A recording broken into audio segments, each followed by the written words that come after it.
আরে কি খবর মিস্টার চ্যাটার্জি? আরে খবর তো কাগজে ম্যাডাম। আচ্ছা, কাগজ আমরা দেখিয়েছি, তার কারণ আমাদের কাছে কাগজ আছে। তা এসআইআর কি বলছে? এই 60 লক্ষ নিয়ে ঝাড়াই বাছাই চলছে। তাই খ্যামটাবাজি কতদিন চলবে? আরে ওরকম বলতে নেই ম্যাডাম, আমাদের election commission of India voter তালিকা ঝাড়াই বাছাই করছে। ছাড়াই বাচ্চাই? আপনার কথা শুনে তো মনে হচ্ছে থালা বাসন মাজছে। দেখুন, রাষ্ট্রের কাছে বরাবরই মানুষ একটা কাঁচা মাল। রাষ্ট্র সবসময় মানুষকে একটু বাজিয়ে দেখে। আমাদের পাড়ার শিবুদা জানেন, লোকটা 40 বছর ধরে ভোট দিচ্ছে, তার নাকি লিস্টে নাম আসেনি। বাবা যায়। তাহলে কি একদিন ভূতে ভোট দিত?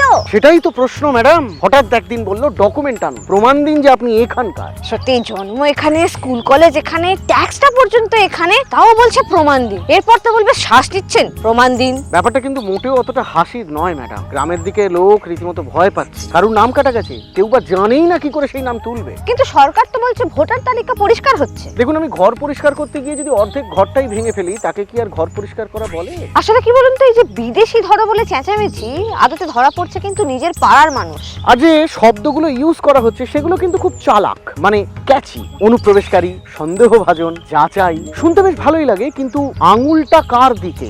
বাংলা, বাঙালি। মানে বাঙালি হলেই আগে সন্দেহ। দেখুন, সরাসরি তো আর সেটা কেউ বলবে না, কিন্তু বারবার যদি একই মানুষকে আপনি লাইনে দাঁড় করান, সেটা অপমানজনক নয়? আর বাঙালিদের প্রতি তো একটা স্বভাবজাত তাচ্ছিল্য আছে। স্বয়ং প্রধানমন্ত্রী যেখানে পার্লামেন্টে দাঁড়িয়ে বঙ্কিমচন্দ্র চট্টোপাধ্যায়কে বলেন বঙ্কিম দা, আনবিলিভেবল। আর বলবেন না, আমাদের পাশের বাড়ির কাকিমা চোখে জল নিয়ে বলল, আমি কি আর এদেশের নই? শুনে গাটা শিউরে উঠলো। ওটাই তো ভয়। ভোটার তালিকা তো শুধু কাগজ নয়, ওটাই প্রমাণ করে যে তুমি এই দেশের নাগরিক। সেখান থেকে নাম কেটে দিলেই তুমি নেই, কোথাও নেই, একদম ভ্যানিশ। ব্যাপারটা কিন্তু খুব সহজ, যাকে পছন্দ নয় তার নামটা কেটে দাও। ঠিক তাই। কি সব আবার অ্যাপেল ট্যাপেল করা যাচ্ছে শুনছি। আছে, কিন্তু কে জানে? গ্রামের বুড়ো মানুষটা জানে যে অনলাইনে কি করে ফর্ম ভরতে হয়? সত্যি, এক পক্ষ বলছে দেশ বাঁচাচ্ছি, এক পক্ষ বলছে মানুষ বাঁচাচ্ছি। এই দুই পক্ষের মাঝে দাঁড়িয়ে সাধারণ মানুষ চায়ের কাপ হাতে কি ভাবছে বলুন তো? ভাবছে আমার নামটা আছে তো। আসলে এটা নিজের অস্তিত্ব রক্ষার প্রশ্ন, বুঝলেন কিনা?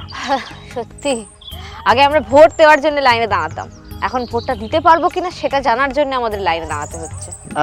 সন্দেহের রাজনীতি। ভোটার তালিকা যদি আয়না হয় তাহলে সেখানে সবার মুখ দেখা উচিত, কিন্তু কারোর মুখ যদি মুছে দেওয়া হয় তাহলে আয়নাটাই ভাঙা।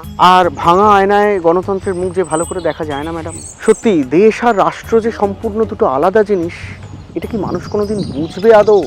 মানুষ বড় সস্তা, কেটে ছড়িয়ে দিলেই পারতো।